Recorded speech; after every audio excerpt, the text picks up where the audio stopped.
अस्सलाम वालेकुम दोस्तों, क्या हाल है? ठीक हो, खुश हो? राजधानी की कहानी वापसी का सफ़र भी करूँ तो नाल तुहानू राजधानी की कहानी भी दसूँ। दोस्तों, राजधानी दे विच बारिश का सिलसिला रतोका जारी है वक्फे दे नाल। ते ये सिर्फ इस्लामाबाद विच कोई नहीं, मुल्क के कई हिस्सों दे विच अज बारिश थी पी है। मॉनसून जिहड़ा है वो गज वज के बरसता पे। लाहौर, साहिवाल, भावनगर, फैसलाबाद, चनियोट, कसूर, कोटद्दू, बिहाड़ी, नूरपुर थल जहाँ जहाँ ते बारिश थी पी है। इमरान खान दे विच ज़ाहिर पीर जिहड़ा है उत्थां भी ना सिर्फ बारिश है बल्कि उत्थां दा नहर शकाफ भी पै गया। बारिश दे विच हादसा जिहड़े थे उनके नतीजे दे विच 8 अफराद जां भाग पी चुके हैं। अटक विच मां ते पुत्र ते धी तलाब विच बुड्ढण नाल दम तरोड़ गए। पाकपतन कसूर विच 4 अफराद चल वसन ते नाल जड़ा माना छत ढाण नाल खातून जां भाग थी है ते 6 अफराद जख्मी थे। कसूर विच भी छत ढाण नाल 3 बालियां जख्मी थी गए। ये तो कई बारिश का खबर। बारिश दे विच मौसम खराब है और ख़राब मौसम दे विच हादसा ज़ाहिर है बेध्यानी हो सी तो हादसा भी हो सन। इन तो इलावा जनाब अली अज मंगल को डिवार होंदे बानी PTI इमरान खान साहब नाल मुलाकातें का। तो अज इमरान खान साहब की मुशीरगान ने मुलाकात की है।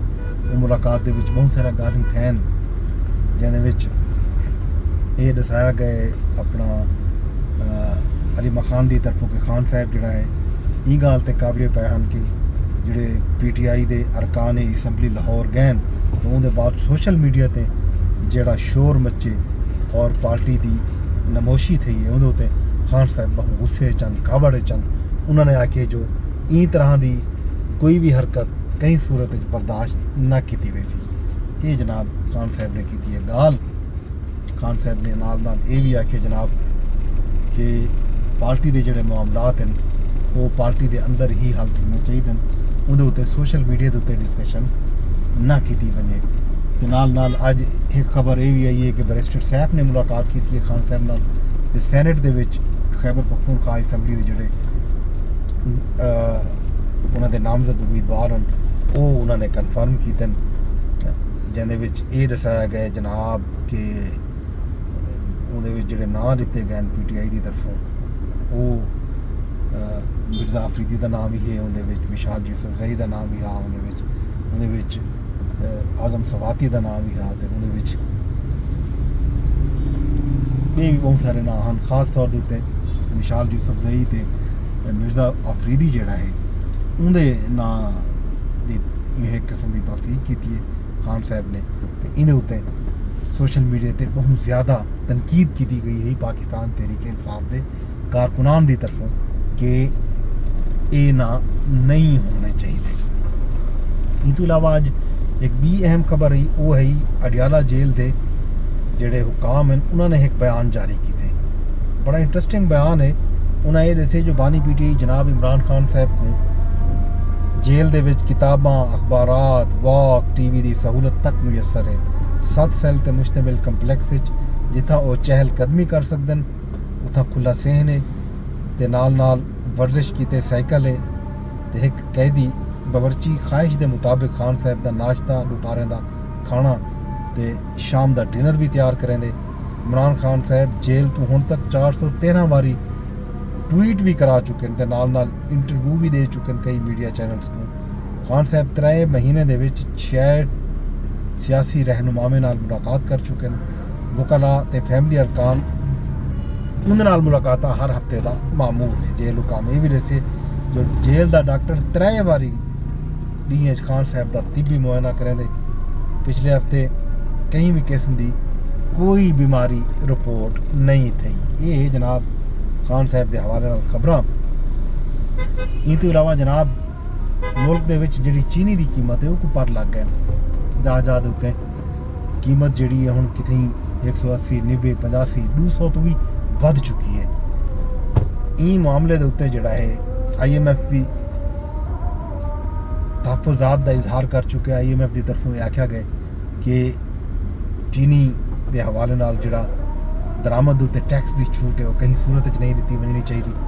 हुकूमत चीनी की दरामद उत्ते टैक्स छूट वापस गिनण ते भी गौर शुरू किया होए।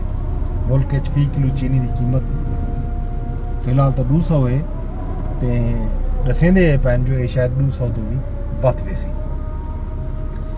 एक्स मिल कीमत चीनी की जी 165 रुपए फी किलो मुकर्रर कर दी गई है। शुगर मिल एसोसिएशन कीमत से फौरी अमल दरामद की यकीन दहानी भी करा दी है। वफाकी वजीर राना तनवीर साहब से एक इजलास की सदारत के दौरान जो जखीरा अंदोसी ते नाजायज़ मुनाफाखोरी के खिलाफ मुअस्सर हिकमत अपनी बनाई हुई सी तो इतफाक कर किया गया। चेयरमैन शुगर मिल एसोसिएशन आखे जो कीमत कमी के असरात 2 तो 3 दिन के नुमाया थी वे सन। ये है जनाब खैर खबर। तो बाकी हाल अवीला तो खैर खबर ज़ाहिर है वक्त के नाल तो डिसूँ नाल ही तुहाडे कोलों गिंदे पे इजाजत। तो बाकी खबर शबरां सभाई डिसूँ ज़ाहिर है चलता पे मामला मुद्दा ये सारे जितने मामला चलते पे इन्हें को दे दे हैं क्या बनते ये सारे खैर खबर कल डिसूँ तक सैनेट इजलास जो है अज जारी है उहदे भी तकरीरां थैन खिताबात थैन उहदा हाल अवीला भी तो सभाई डिसूँ सैनेट इजलास के जी अज मुख्तलिफ बिल शिल पास थे एजेंडा आइटम ही था ज़्यादातर। तो तो इलावा जनाब कोई खास खबर जी है वो हाँ कौमी असैम्बली के जोड़े रुकन मुजफ्फरगढ़ तो हल्का है 175 तो जमशेद दस्ती साहब जोड़े पहले भी गलबन 2013 के एक दफ़ा नाअहल थे हम जेली डिग्री का केस आ उन्होंने मुबैना तौर पर एक बार वल इलैक्शन कमीशन उन्होंने अपने कागजात नामजदगी में गलत बयानी करने वल नाअहल कर दिते तो कौमी असैम्बली का हल्का 175 को खाली भी करार दे दिता गया। तो जमशेद दस्ती साहब मामले को अदालत चैलेंज करने का ऐलान भी कर देते। ये है सही राजधानी की कहानी। बाकी खैर खबर तो कहानियाँ तो देंदे रहो। कल तक तो मैं को रिसू की इजाजत वेंदे वेंदे दरख्वास्त इजा करे कि ब्लॉग को शेयर कराए कमेंट कराए तो लाइक कराए। रब सोने दे।